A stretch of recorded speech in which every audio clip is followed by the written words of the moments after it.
생생한 뉴스 속 이야기를 직접 전합니다. 취재 파일. 네, 취재 파일 시간입니다. 윤석열 대통령 취임 1년, 용산 대통령실 출입하는 맹현균 기자와 키워드로 정리해보겠습니다. 맹 기자 어서 오세요. 네, 안녕하세요. 아니 오늘 뭐 칠판 쓴다면서요? 네, 여기 제가 사이다 톡 굉장한 팬이거든요. 그 칠판 쓰는 게 좀 재밌어 보여가지고 여기다가 좀 키워드를 미리 좀 적어놨습니다. 그래서 요거 보여드리면서 좀 설명을 하면 좋을 것 같습니다. 네. 첫 번째 키워드는 좀 길게 뽑았는데 공간이 정신을 지배한다.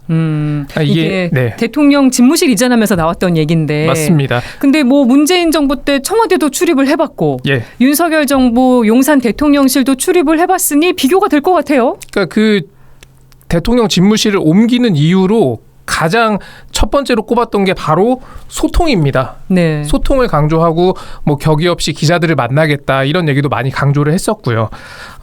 뭐 김혜영 반장도 청와대 취재 경험 있으시잖아요. 그렇죠. 근데 용산은 환경 자체가 완전히 다릅니다. 그러니까 기자실이었던 춘추관은 사실 본관 또는 여민관 그 참모들의 집무실하고 떨어져 있었잖아요. 맞아요. 근데 지금은 한 공간에 있으니까요. 그러니까 제가 국방부 취재도 해봤는데 그 건물 자체가 어색한 건 아니었는데 이미 뭐 건물 위치나 이런 건 잘 알고 있었는데 일단 대통령을 아침에 매일 볼 수 있다는 것 자체가 굉장히 좀 어떻게 보면은 초반에 상당히 충격적으로 좀 다가왔던 부분이었습니다. 굉장히 많이 다르게 느껴졌겠네요. 그러니까 도어 스태핑에서 나오는 발언들에 대해서는 좀 논란이 있었지만 그 자체를 비판하는 기자들은 많이 없었어요. 도어 스태핑에서 나오는 발언이 잘못됐다 이런 얘기들은 많이 했지만 오히려 뭐 정치권에서 메시지 관리가 안 되니까 도어 스태핑 그만해야 된다라는 얘기가 많이 나왔었죠. 그러니까 뭐 또 대통령뿐만 아니라 참모들도 같은 공간에서 일하다 보니까 이렇게 뭐 식사를 하러 나가다가 왔다 갔다 마주치기도 하고 그럼 또 인사를 나누기도 하고 이렇기 때문에 어떤 뭐 점심 약속을 잡거나 참모들과 만나서 어떤 거를 물어보거나 이런 취재를 할 때도 상당히 좀 소통적인 측면에서 개선된 측면이 있었다라는 게 제가 기자로서 좀 초반에 느꼈던 점입니다. 그렇군요. 맞아요. 청와대 시절에는 이게 건물이 너무 떨어져 있다 보니까 어디에서 만날 건지 이것도 꼭 약속을 하지 않으면 맞습니다. 만나기가 어려웠던 부분이 있었는데 그런 게 비교가 되네요. 또 이 출입증을 찍고 밖으로 나와서 만났어야만 했잖아요. 맞아요. 근데 지금 도어 스태핑도 중단됐고 취임 1주년 기자회견도 안 하고 이거는 소통이 강화됐다고 보기가 좀 어려운 게 아닌지 어떻게 맞습니다. 봐야 될까요? 그러니까 1년 전체로 보면 소통이 없었던 건 아닌데 도어 스태핑도 말씀하신 것처럼 중단이 됐고 취임 1주년 기자회견도 없었고 신년 기자회견도 안 했습니다. 그 말은 제대로 된 소통이 이루어졌다라고 보기는 좀 어려운 거죠. 특히 윤 대통령이 기자들을 만난 자리에서 그 대통령실 앞에 파인그라스라고 하는 뭐 정원 같은 데서 간담회를 했었거든요. 그때 자화자찬의 취임 1주년은 절대 안 된다라는 이야기를 했었는데 그 다음에 대통령실에서 나오는 보도자료, 영상 자료들은 죄다 성과를 부각하는 자료들이었습니다. 그러니까 뭐 그런 자료들을 내는 거를 비판할 필요는 없는데 우리가 뭐 이런 일을 했다 이런 건 알릴 필요도 있으니까요. 뭐 더 열심히 하겠다 이런 메시지도 전해야 하는데 하지만 여기에다가 어떤 뭐 기자들의 쓴소리도 좀 제대로 좀 경청을 해야 이게 제대로 된 소통이 아닐까라는 그런 아쉬운 측면이 있었고요. 또 기억하실지 모르겠는데 대통령실 청사 1층의 프레스센터와 민관 합동위원회 설치를 얘기를 했었어요. 그래서 대통령실 1층은 어떤 그런 소통이 이루어지는 공간을 만들겠다라고 했는데 이 민관 합동위원회는 뭐 취임 전에 이미 사라지는 공약이 됐고요. 그리고 뭐 그 이후에 나오는 이슈들을 보면은 특정 언론사 뭐 도어 스태핑에서 발생된 논란으로 인해서 특정 언론사의 전용기 탑승을 배제해서 또 논란이 됐었고 그리고 논란이 된 주요 정책들 예를 들어서 입학 연령을 낮춘다거나 또 근로시간을 좀 유연화하는 이런 제도들도 사실 소통이 제대로 이루어지지 않았기 때문에 어떤 반발이 있었으니까요. 그래서 전반적으로 이 소통적인 측면에서 장소를 옮겼지만 어떤 높은 점수를 주긴 어렵다라는 판단이 뭐 많은 부분에서 기자들이 얘기하는 부분입니다.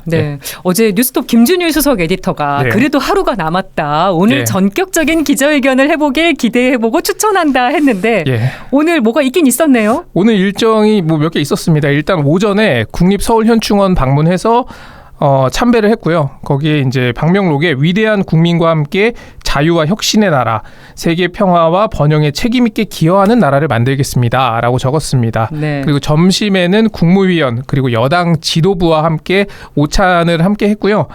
여당 지도부인데 최고위원들은 참석하지 않았습니다. 네. 그리고 이따 저녁쯤에 문화 행사가 또 하나 예정이 돼 있습니다. 그렇군요. 윤 대통령이 기자실 깜짝 방문도 했어요. 맞습니다.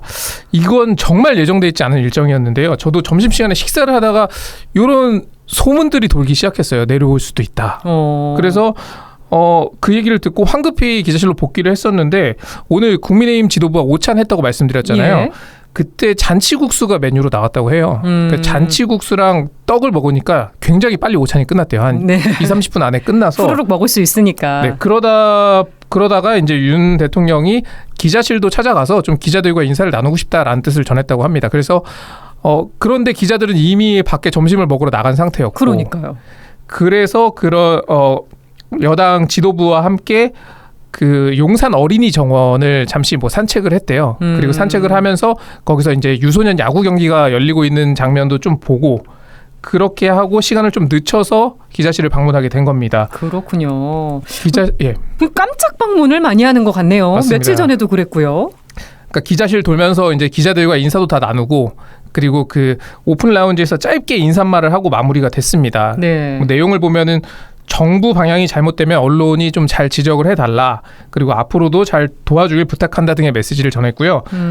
이 자리에는 김기현 대표 비롯해서 이철규 사무총장, 윤재옥 원내대표, 박대출 정책위의장, 유상범 수석 대변인 등도 함께했습니다. 네. 말씀해 주신 것처럼 깜짝 방문이었습니다. 그러니까 이 깜짝 방문하는 것 자체를 굳이 비판할 필요는 없을 것 같아요. 다만 기자회견은 하지 않고 이렇게 깜짝 방문하는 거는 조금 문제가 있다라는 네. 지적이 좀 나와요. 그러니까 윤 대통령이 그런 얘기들을 많이 하고 했거든요. 연출하지 말아라. 있는 그대로로 해라. 그런데 그런 부분이 좀 반영된 것 같은데 사실 근데 공식 기자회견이라는 의미는 서로 어떤 무기를 준비하고 기자들은 날카로운 질문을 준비하고 뭐 대통령이라면 대통령은 그거를 좀 방어할 수 있는 방패를 준비하고 네. 그런 상태 좀 정제된 상태에서 의견을 주고받는 상황이잖아요. 그게 국민을 대신해서 질문하는 자리이기 때문에 기자들은 더 책임감을 느끼고 질문을 해야 되고 그렇죠. 대통령도 국민께 답변하는 자리이기 때문에 더 어떤 뭐 날 것이 아닌 좀 제대로 설명할 수 있는 시간을 가져야 하는 건데 그런 부분에서는 굉장히 아쉬운 방문이었죠. 사실 질문조차 할 수 없는 구조였으니까요. 오늘 네. 깜짝 방문은요. 그렇군요. 예, 정식 기자회견을 하면 좋을 것 같은데 이 부분은 좀 아쉬운 부분으로 남는 것 예. 같습니다. 이제 좀 속도감 있게 진행을 해야 될 것 같아요. 다음 키워드 볼까요? 다음 키워드는 정치가 사라졌다. 협치 실종입니다. 네. 야당 지도부를 한 번도 안 만났죠. 네. 뭐 기억하시겠지만 이재명 민주당 대표가 먼저 만나자고 여러 번 말했어요. 그런데도 만나지 않았습니다. 특히 뭐 윤 대통령이 당선 직후에 한 말이 있어요. 의회와 소통하고 야당과 협치하겠다. 네. 그러니까 협치 실종이 지금 대한민국 정치의 현실을 보여주는 거고요. 이게 더 큰 문제가 뭐냐면 지금 민생이 위기인데 정치권이 대립만 하고 있다. 싸울 땐 싸우더라도 중요한 건 하자. 이런 얘기들을 하면서도 협치를 안 하고 있는 거예요. 그러니까 여소야대 국회 상황이라 어떻게 보면 협치가 선택이 아니라 필수인데도 안 만나고 있는 거예요. 그렇습니다. 만약에 야당의 대표를 만나서 우리 민생 관련 입법을 하자. 야당 대표는 민생 관련해서 이런 정책이 필요하다라고 야당 대표가 제안을 했을 때 그럼 민생 관련 입법을 다음에 정부에서 추진을 할 때 야당이 반대할 수 있겠습니까? 그러니까 그런 거를 좀 이용할 수 있는 카드가 될 수도 있는 건데. 그러게요. 예. 활용을 안 하네요. 지금 뭐 거대 여당의 뭐 발목 잡혔다는 것도 298개 법안을 정부가 제출을 했어요. 지금까지. 근데 예. 그중에 35%인 103개 법안이 통과가 됐고 195개 법안이 계류 중입니다. 이 상황이 답답한 상황인데 답답하면 만나야죠. 그러니까요. 다음 키워드도 볼게요. 어제도 있었던 네. 문재인 정부 탓입니다. 그렇군요. 예. 유독 전 정부 탓을 많이 하고 있어요. 맞습니다. 어제 국무회의에서도 발언이 있었고요. 그러니까 이거에 대해서 왜 그러냐 도대체라는 꼭 물어봤었어요. 물어보니까 그러니까 정권 교체를 이뤄냈잖아요. 그 의미를 대선 승리의 의미를 민주당과는 달라야 된다. 민주당 정권과는 달라야 된다. 이런 메시지로 받아들이는 경향이 굉장히 강합니다.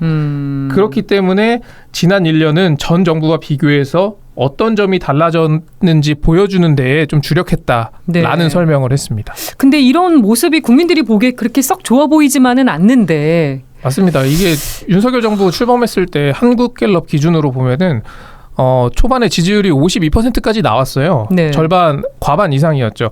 그런데 취임 100일도 안 돼서 20%대로 떨어졌고, 그리고 지금은 20%, 30%대를 왔다 갔다 하고 있잖아요. 네. 그러니까 지지율 하락의 원인이 여러 가지가 있겠지만 국민들은 전 정부 탓은 이제 그만 보고 싶다. 이런 메시지도 담겨 있을 겁니다. 전 정부의 문제만 지적하라고 뽑아준 게 아니니까요. 대책을 만들어야 할 텐데 그런 부분에서 좀 아쉬움이 남습니다. 네. 세 번째 키워드 전 정부 탓. 네 번째 키워드로 넘어가 볼까요? 네, 네 번째는 1호 영업사원입니다. 네, 참 많이 나왔던 단어예요. 맞습니다.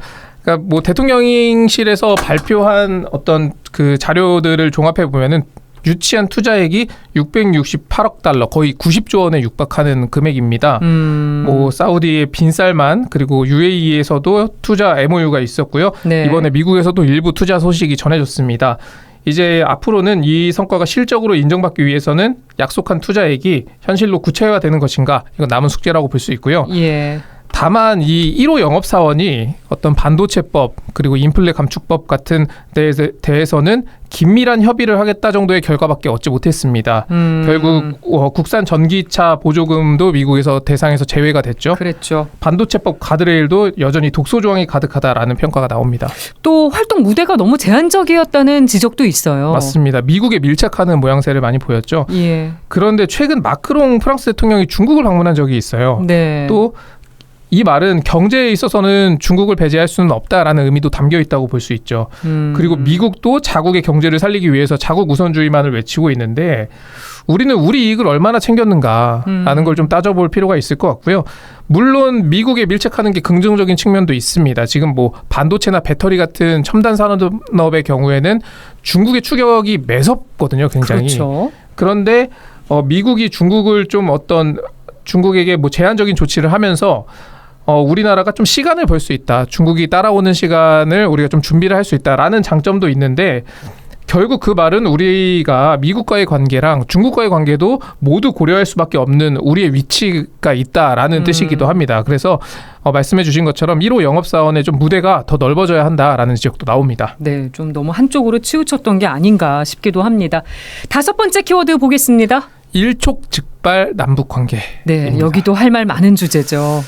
남북 화해와 평화는 가톨릭교회의 주요 관심사이기도 합니다. 네. 사실 가톨릭교회가 제일 아쉬워하는 부분일 수도 있습니다.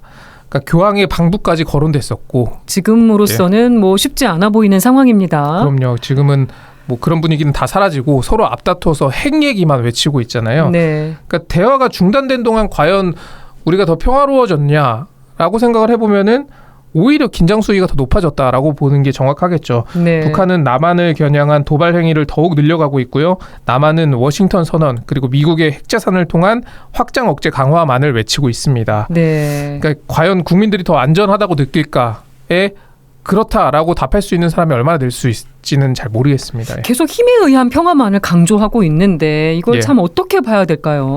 그러니까 그런 말을 하면 북한에서 나오는 반응은 핵에는 핵으로 정면 대결에는 정면 대결으로 라는 말이 돌아옵니다. 네. 그리고 더 큰 문제는 지금 대화 여지가 다 사라졌다는 거예요. 그러니까 물론 북한도 지금 대화 의지가 없어 보입니다. 하지만 몇 년 전으로 돌려보면은 그때 문재인 정부가 추진했던 대화 국면에서 뭘 잘못했는지 뭐 그걸 따져가지고 다시 뭐 대화를 추진할 수도 있는 건데 그런 노력은 얼마나 했는지 좀 의문이고요. 네. 또 한반도 평화 정착이라는 목표가 있다면 대북 정책에도 대화가 비중 있게 담겨야 합니다. 네. 하지만 온통 확장 억제 얘기밖에 없죠. 네, 끝으로 마지막 키워드 짧게 볼까요? 사제들의 시국 미사로 꼽았습니다. 그렇군요. 이게 매주 월요일에 열리는 정의구현 전국사재단 미사 얘기하는 맞습니다. 거죠? 키워드는 이렇게 뽑았는데 미사뿐 아니라 그 사회 각계각층에서 지금 시국 선언이 취임 1년도 안 돼서 상당히 많이 쏟아지고 있습니다. 특히 지난 3월에 한일 정상회담 그리고 강제동원 뭐 해법을 정부가 발표한 이후로 이 시국 선언이 엄청 많이 늘었어요. 네. 그리고 이 시국 선언이 나온다는 것 자체가 지금 뭐 대한민국이 위기다라고 보는 시각이 많은 거잖아요. 네. 사실 사재단은 그런 얘기도 해요. 지금 비판을 무릅쓰고 나설 수밖에 없다.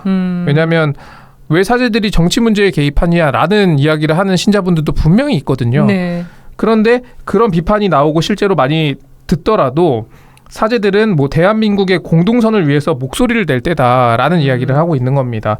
앞으로 윤석열 정부 4년 남았는데요. 이른바 그 국민의힘의 윤핵관 의원들 주도로 만들어진 공부 모임 이름이 국민공감이잖아요. 우리 프로그램하고 이름이 좀 비슷한 것 같아요. 그 대표분을 한번 모셨으면 좋겠는데 이 자리에 국민과 공감하는 남은 4년이 돼야 할 것으로 보입니다. 예. 네, 취재 파일 윤석열 정부의 1년을 키워드로 정리해봤습니다. 맹 기자 수고했습니다. 예, 고맙습니다.